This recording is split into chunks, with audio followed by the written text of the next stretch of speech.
2033 তো অনেক দূরে। আমরা আশা করব যে বর্তমান জনপ্রিয় সরকার আরো দ্রুত প্রকল্পটি বাস্তবায়ন করার জন্য উদ্যোগ গ্রহণ করবে। ধন্যবাদ মাননীয় স্পিকার। আপনি যেভাবে বললেন আর কি, এটা আসলে আমাদের দাবি না, এটা আমাদের একটা আর্তনাদ। একটা শিশু যখন অসুস্থ হয় ভোলাতে, তখন একটা মা সুস্থতার কথা চিন্তা করে না।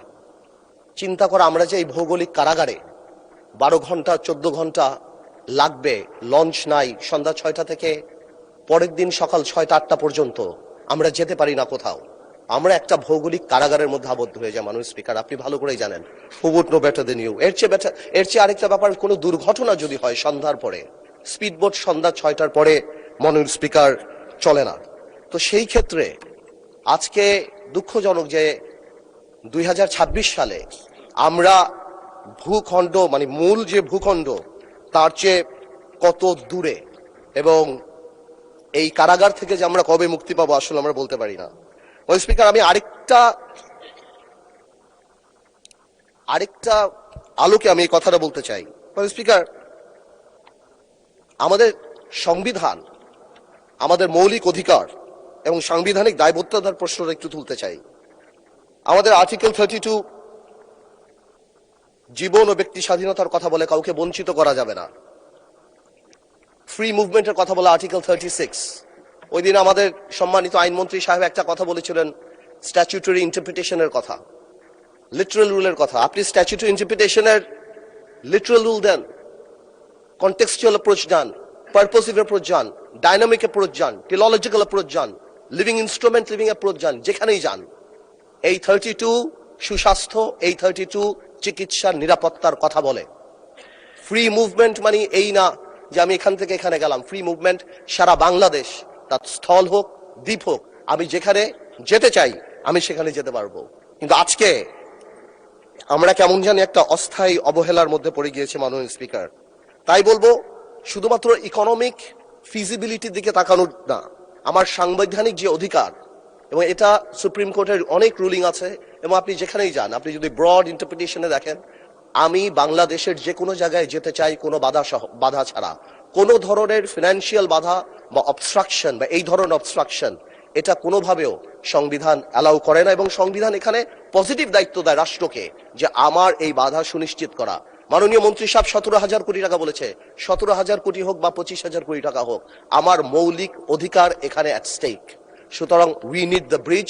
আপনি যেভাবে বললেন, স্বপ্নের ব্রিজ এটা আমাদের সাম্যের অধিকার, সাম্যের প্রতীক, এটা আমাদের অধিকার।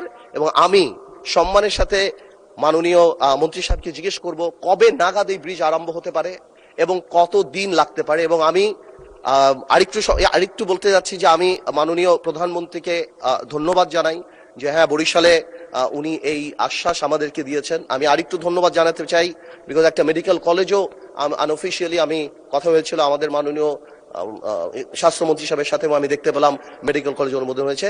যা coming back to Bhola bridge, আমি এতটুকু জানতে চাচ্ছি এটা কত দিন লাগতে পারে এবং কবে এই কাজ আরম্ভ হতে পারে। আপনাকে ধন্যবাদ মাননীয় স্পিকার। মাননীয় মন্ত্রী শেখ রবিউল আলম।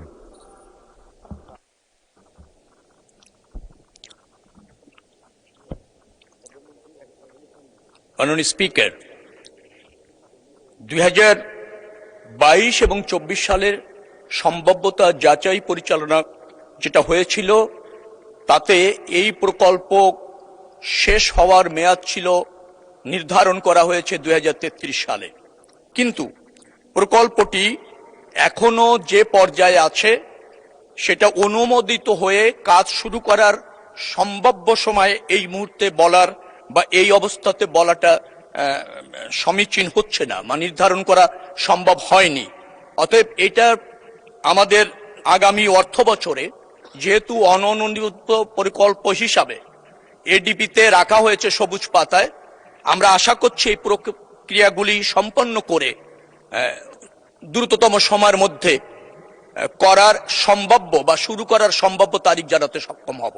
তবে এই প্রকল্প গ্রহণ করতে পারলে 2033 সালে শেষ হওয়ার তারিখ নির্ধারণ করা আছে। ধন্যবাদ মাননীয় মন্ত্রী। 2033 তো অনেক দূরে। আমরা আশা করব যে বর্তমান জনপ্রিয় সরকার আরো দ্রুত প্রকল্পটি বাস্তবায়ন করার জন্য উদ্যোগ গ্রহণ করবে। ধন্যবাদ মাননীয় মন্ত্রী।